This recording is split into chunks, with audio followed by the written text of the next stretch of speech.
El periodismo en general relata las cosas que suceden, va contando lo que se ve, va viendo cuál es la información que surge. En ese sentido se retroalimenta de lo que sucede en la sociedad. En esta semana y también en la anterior, pero voy a enfocarme principalmente en esta, los 5 días estuvimos hablando del coronavirus, cómo impactan los mercados, qué es lo que sucede a nivel mundial, cuáles son las cifras a nivel mundial y en nuestro país, qué es lo que sucede con el petróleo, el coronavirus, los mercados internos, la deuda de nuestro país, la crisis social en la que atravesamos y las medidas que se tomaron en las últimas 48 horas en la Argentina. Todo esto se va comunicando una y otra vez y está presente actualmente con un cambio constante. Lo que se dice hoy posiblemente mañana cambie. ¿Pero por qué? Porque por primera vez me da la sensación que en el mundo tenemos un paradigma, algo nuevo que está surgiendo, que es esto del coronavirus. Lo que sucede en la Argentina es lo que decía yo al principio de semana. Si se toman medidas, se exagera. Si no se toman medidas, se corre detrás de lo que sucede. Bueno, no es imposible a veces conformar a todo el mundo. Lo importante es ser serio, que es lo que les venía diciendo, y por sobre todas las cosas, de intentar al menos no entrar en alerta o en la paranoia. Así arrancamos el viernes. Vamos a ver cómo se comunica en Crisis junto con mis compañeros de todos los días. Acá están Nicolás, Gise y Facu, y vamos a presentar rápidamente a Adriana Amado. Ella es periodista e investigadora. ¿Cómo estás, Adriana? Buenas noches. Un placer estar con ustedes. Qué difícil a veces encarar la comunicación de una crisis en el auge de las redes sociales también. Bueno, y te agrego un factor. Se habla mucho de esto de las comunicaciones de crisis, que es algo que nos viene del siglo pasado. Pero tendríamos que preguntarnos si en el siglo XXI es comunicación de crisis o es comunicación, porque desde el 9 de septiembre de 2001, que nos anunciaron que el primer colapso que inauguró este siglo, vivimos ya en un estado permanente de crisis. Esta idea de que incluso plantea hasta lo que se enseñaba en la ciencia política, no solo en la comunicación, de la planificación de un Estado, de la política pública como contenedora, eso ya no existe. Y lo interesante de este fenómeno es que vemos cómo colapsan los países más diversos, porque uno podría pensar, bueno, no, la cantidad de camas de hospitales, y resulta que Suiza tiene menos camas que Italia y reaccionó mucho mejor a la crisis y logró estabilizar la curva, e Italia no. Uno podría decir, bueno, es China, pero no es China. También esta lógica de pensar que es algo que nos viene de afuera tiene mucho que ver también con algo que nos atraviesa en este siglo, que es el peligro está afuera. Si no son los refugiados, son los inmigrantes. Si no son los inmigrantes, ahora viene el virus, ¿no? Entonces siempre es cerremos. Y esta idea de... Estamos lejos. En mi edificio hoy dijeron, entraron unos turistas. Entonces ya empezaron a llamar a todos, limpien todo. Bueno, digamos, ¿qué nos pasa también a nosotros con eso? En ese contexto, digamos, esto era solo para contextualizar, ¿qué puedes comunicar? O sea, ¿cómo comunicas en eso? Con otro factor súper bravo, que es que la política está en su nivel más bajo de credibilidad de los últimos 30 años. Pero ahora, ¿qué es lo que sucede en las redes sociales? Si nos tenemos que enfocar principalmente en eso, donde no son nada más los comunicadores, bueno, está ahí, toda la población. Ahí está. Esta es la diferencia, por ejemplo, con el 2001 y con la crisis del 2009, digamos, el anterior coronavirus del 2009. Tenemos redes sociales. Piensen además eso, en 2009 no existía WhatsApp. Claro. O sea, imagínate cómo nos transmitíamos el rumor en el 2009. No teníamos ¿Cómo nos alarmábamos? Claro. Nos alarmábamos igual, ¿no? Ayer entrevistábamos a Graciela Alfano, que la pusieron ahí como una gurú que había hablado del coronavirus. El coronavirus es la gripe, señora, estaba de siempre. Y ella recordaba que lo había mandado con BlackBerry. Y nos miramos como diciendo, claro, usábamos BlackBerry. Bueno, fíjate que en 10 años cambió la forma que nos comunicábamos. Y eso también aceleró la pérdida de credibilidad de los políticos. Y hace que vos te dicen algo y ya lo empezás a chequear con tus conocidos. Si comunican, porque comunican. Si no comunican, por ejemplo, te pongo para sacar el ejemplo afuera, Justin Trudeau, el primer ministro de Canadá, también un país donde podríamos envidiarles muchas cuestiones, entraron en cuarentena y su mujer está infectada. Y uno podría suponer que está todo bien, pero hay gente que está diciendo, si comunican esto debe ser peor. O sea, ¿Pero eso es mundial? ¿Es mundial o somos los argentinos? Porque acá la mayoría de la gente piensa que todavía Chabrán está vivo. Sí. Y como vos decís, como los políticos tienen, digamos, un nivel de popularidad por el piso, también se descree de todo. Entonces, ¿cómo hacemos los periodistas para informar cuando no se cree en nada? Bueno, ese es el nudo de esta crisis. El problema de esta crisis no es ni si se hace, si no se hace, sino que venimos en los últimos 3 años hablando de las noticias falsas y hablando de que todos mienten. Entonces, como aquella, idea griega, ¿no? De que decía todos los espartanos somos mentirosos. Entonces, ¿a quién le crees? El problema es que en esta lógica de yo digo la verdad, las redes mienten, yo digo la verdad, el otro partido miente, siempre estuvimos en una disputa que lo único que generó el escepticismo social. Entonces, esta crisis también se agrava porque nadie cree en nada. Y eso que vos preguntabas, hay obviamente idiosincrasias en cada país, pero en todos está esta cuestión de te dicen que te quedes en tu casa y la gente sale. Te dicen que te laves las manos y además eso creo que además es como la metáfora de este tiempo. Son tus manos. Y la gente se resiste a lavarse las manos. Claro, pero a veces no cree. Además, no solo por el coronavirus, uno toca dinero y después se agarra, vos ves y come un sándwich con toda la suciedad y los microbios que tiene el dinero, ¿no? Yo estoy en condiciones de pronosticar de que este año hasta nos vamos a enfermar menos de gripe, porque la gente se está lavando las manos. Es decir, estamos en 2020 y estamos discutiendo estas cosas. O sea, fíjate qué nivel de cuestión básica que estamos Adriana, poniendo en juego. Vos hoy en Twitter, a través de un hilo, visibilizaste que los medios no son culpables ni tampoco son inocentes, o sea, son medios, punto. Ahora, podemos dar el nombre tranquilamente. Infobae hasta el día de hoy, o sea, hasta el día de ayer en realidad, venía con un banner que era el doble de tamaño, lo medimos, era el doble de tamaño de la tipografía de la noticia principal, con los números en rojo y todo eso de la cantidad de infectados que iban. Y llegó un momento que uno agarraba la calculadora, sacaba la cuenta y uno dice 7.000 millones de habitantes en el mundo, 124.000 infectados. Había más muertos por día de cáncer y de HIV que de coronavirus y no o sea, yo entiendo que no son el mal ni tampoco son la cura, pero ¿no influye un poquito en la paranoia que el medio más leído de habla hispana te reciba de esa manera? A ver, el gran problema que tienen hoy los medios es que tienen pocos lectores en todo el mundo. O sea, todos están con una caída justamente derivada de la caída de credibilidad de los políticos. ¿Por qué? Porque si los políticos son pocos creíbles y vos dedicás tus medios a hablar de la política, y esto es algo que nosotros estudiamos en los últimos años, en México, por ejemplo, las fuentes que aparecen es el 70% políticos. En Argentina, el 60% de las fuentes para todo, siempre hay un político. Así hables de espectáculo, hables de deporte, siempre está el político o el funcionario en la discusión. Entonces, si la gente te está diciendo que no cree en los políticos por fenómenos adyacentes y vos solo hablas de los políticos, es muy probable que te dejen de leer, porque la gente va a buscar otras cuestiones que tengan más que ver con sus intereses.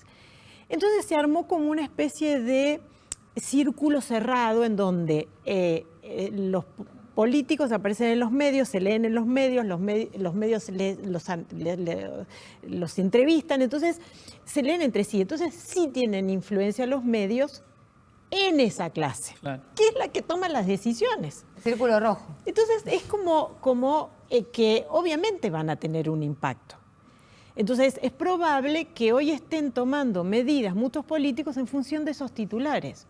Ahora, la gente común y corriente ayer veía las búsquedas en Internet. Hace 15 días los medios están, dale, no compren barbijos, no usen barbijos, no sirven para nada los barbijos. ¿Cuál es la primera búsqueda en Internet? Los barbijos. Barbijo en Mercado Libre. Esa es la primera búsqueda. O sea, y claro, vos decís... Pero eso es el huevo y la gallina ahí, porque con tantas redes sociales y tanta interacción, los medios no se nutren también de lo que la gente quiere escuchar o quiere ver. Falta alcohol en gel. No pasa. Ojalá. Ahí es donde me parece que si los medios pescaran un poquito más en esas inquietudes, por ahí habría un poquito más, ¿no?, de interacciones. ¿En qué sentido? Y cuando vos ves las preguntas que se hacen, ¿no? Y vos, por ejemplo, en las tendencias de Google, que es la forma más básica, digo, hay otras formas más complejas. Cuando vos ves dónde busca la gente, te das cuenta que busca en la web, no en las noticias, porque vos pones la misma búsqueda en las noticias, y ahí venía el comentario, hay provincias en la Argentina donde no hay búsqueda ni de barbijo, ni de alcohol en gel, ni de vacuna contra la gripe. O sea, nosotros también estamos como muy condicionados a que este es el centro donde se discuten y hay una conversación, y las redes sociales hablan de cosas que no es que hablan en otras partes, y acá cerca, ¿no? En Catamarca, por ejemplo, había como nada, no lo afectaba, ninguna de las búsquedas aparecía como con alguna inquietud relacionada, ¿no? Coronavirus. ¿Cuáles aparecían? ¿Dengue, por ejemplo, aparecía? Que es otra de las problemáticas de nuestro país. Si no, no estaríamos con alerta rojo. Y fíjate que venimos de años hablando de los... Pero eso de desinterés es malo. También, porque te perdés la información, te aislás. Ahí está la cuestión. ¿Cómo salimos de esta cuestión de descrédito en donde vos hablás y decís, no, el barbijo no? Dices, uy, si me dicen que no, me deben estar queriendo decir que sí. No compres dólares. Claro, no compres dólares. Uy, vieja, averigua, anda, cambia dólares. Tiene que ver con restituir la confianza, ¿no? Nosotros estamos en una crisis de confianza. En Latinoamérica confiamos en una de cada 5 personas. O sea, de esta mesa estamos confiando en una, cada uno de nosotros. Mira. Eso hace que sea muy difícil sostener una construcción social, comunitaria de nada, porque confiamos en muy poco. Entonces, todo lo hacemos en función de esa desconfianza. No actuamos desde la confianza, sino desde la desconfianza. ¿Cómo recuperás eso? Entonces, porque ningún mensaje que vos puedas decir, por más que diga, tenemos que informar esto, tenemos que decir lo otro, el desafío hoy es recuperemos la confianza, y la confianza se recupera desde muy poquito, y de nuevo de uno a uno. Lo que pasa es que en general la confianza requiere también de la certidumbre, ¿no? Y no estamos en un país donde pueda tejer algún tipo de previsibilidad ante las situaciones. Hoy entonces, estamos en un mundo donde no hay previsibilidad. En un mundo, claro, prácticamente. Bueno, nosotros, claro, veníamos hablando de la sostenibilidad de la deuda, de que en realidad los inversores no llegan a la Argentina porque no podemos ser previsibles, es siempre incierto el panorama y cambiante según el gobierno de turno. Nos llega el coronavirus, entonces también desconfiamos.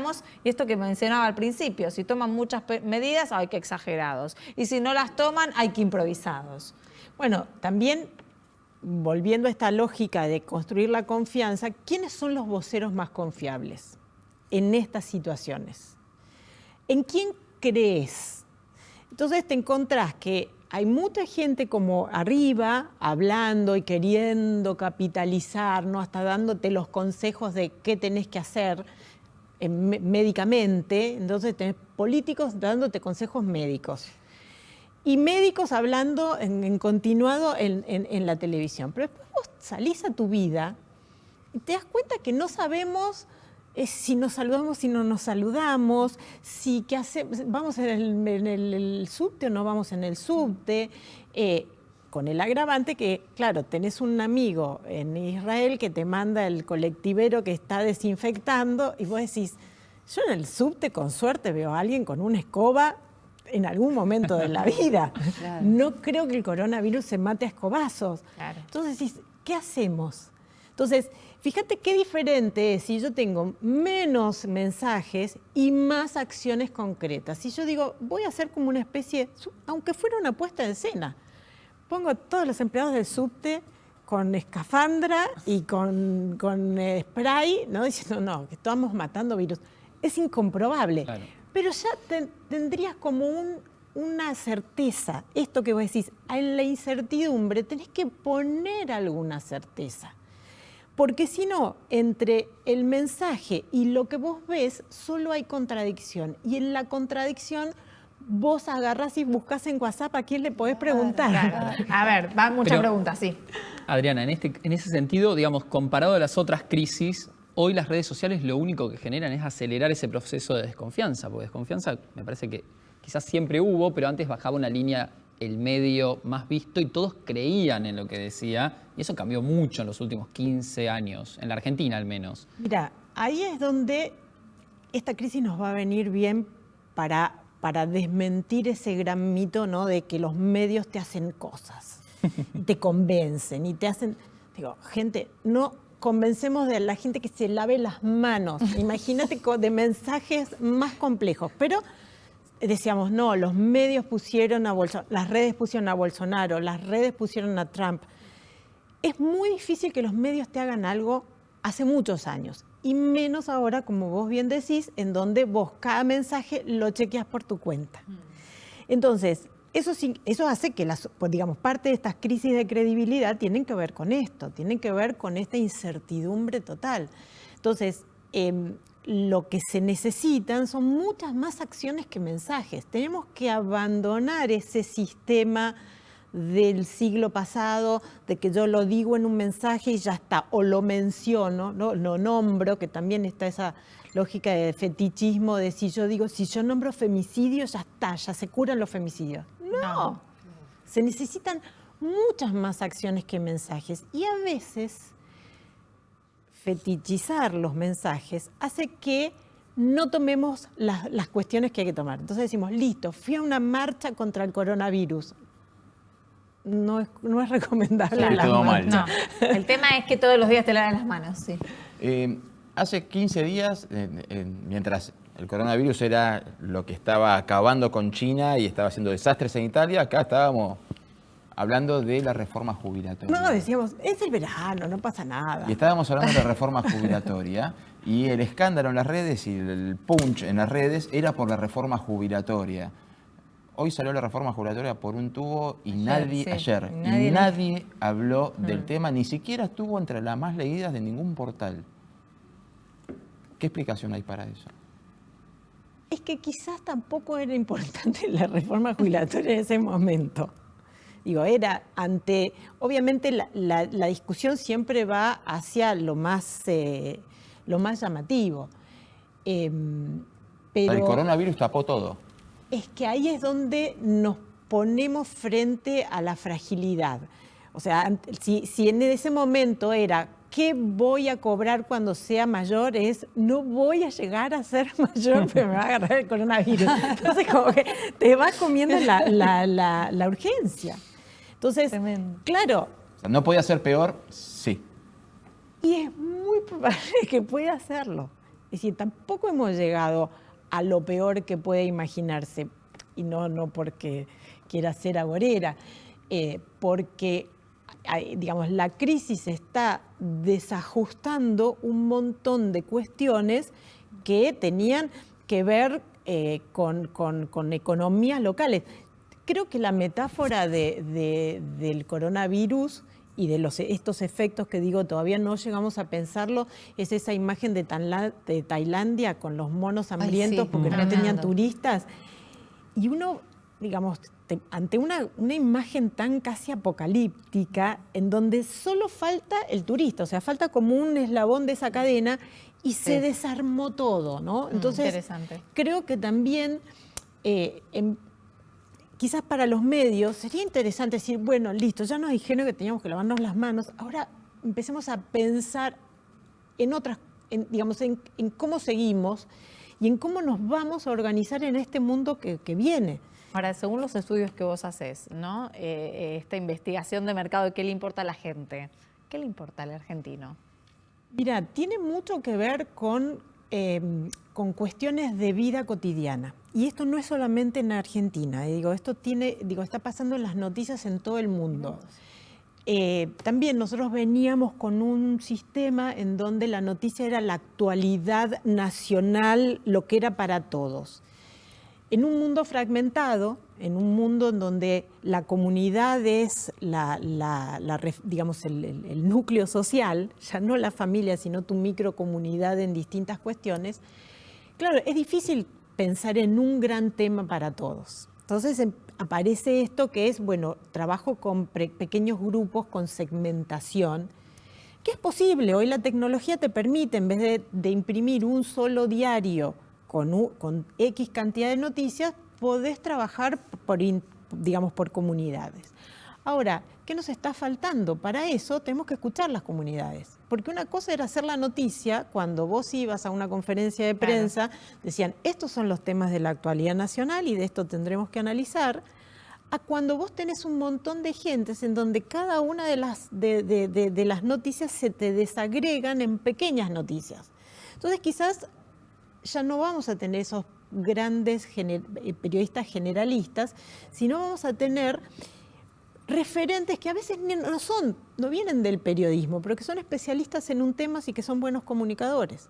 Entonces, Suerte, ¿no? Porque se ha entrado en un periodo de todología que no contribuye a generar buena información y confianza en el público tampoco. Pero igual la gente es consciente de que hay información que circula, que no es chequeada y que no es verdadera. Con el coronavirus hemos recibido, creo que todos ustedes, todos nosotros, una lista en WhatsApp de cosas que son muy poco verdaderas. Sí, si tomás una sopa, Necesito. el virus realmente no puede entrar en tu casa. El presidente se lo creyó. Es un Pero mito. eso no significa que nos lo hayamos creído todos. Mira, en ese sentido también llevemos tranquilidad a la población.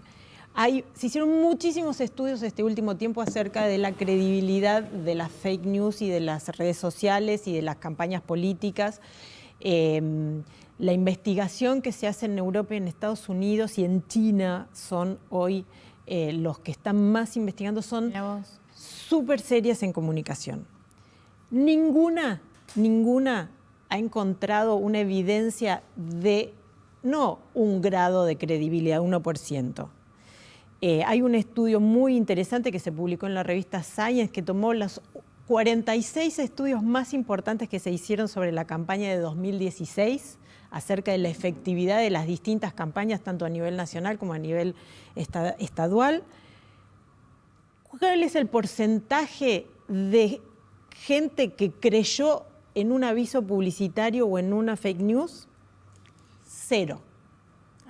O sea, pusieron los 46 estudios uno abajito del otro y pusieron, ¿no?, como las distintas porcentajes de credibilidad que tenían las noticias. En ese sentido, 0. ¿Qué impacto tuvo la cadena nacional de ayer?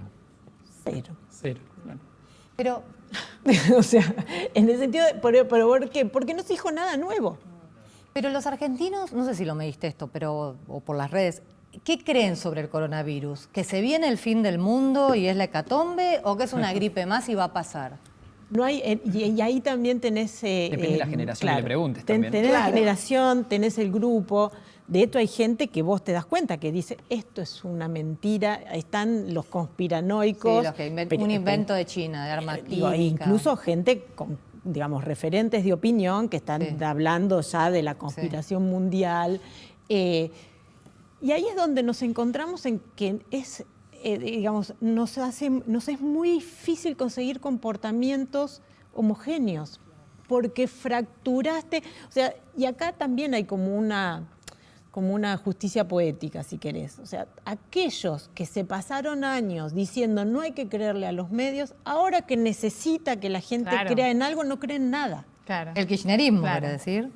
Mucha gente. Digo, no solamente, pero porque también hay colegas de la academia que sin evidencia científica están diciendo sí, porque la manipulación y los medios hegemónicos y un montón de cuestiones que no están probadas. Esas son las fake news que tienen el efecto rebote de que no creamos. Entonces, el problema no es que vos le crees a las fake news, es que cuando vos recibís 40 fake news, y te viene una de verdad, tampoco le crees a la de verdad. Claro. Claro.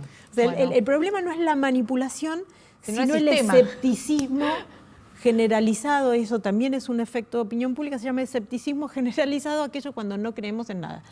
Eso creo que es el factor más crítico en esta epidemia y en lo que tenemos que empezar a trabajar desde nuestra pequeña comunidad. O sea, sabiendo que a la gente que conoces le crees, Claro. desde ahí hay que empezar. Por eso los movimientos sociales hoy son de abajo hacia arriba. Hacia arriba. Porque empezás a construir desde el que le crees. Adriana, muchas gracias por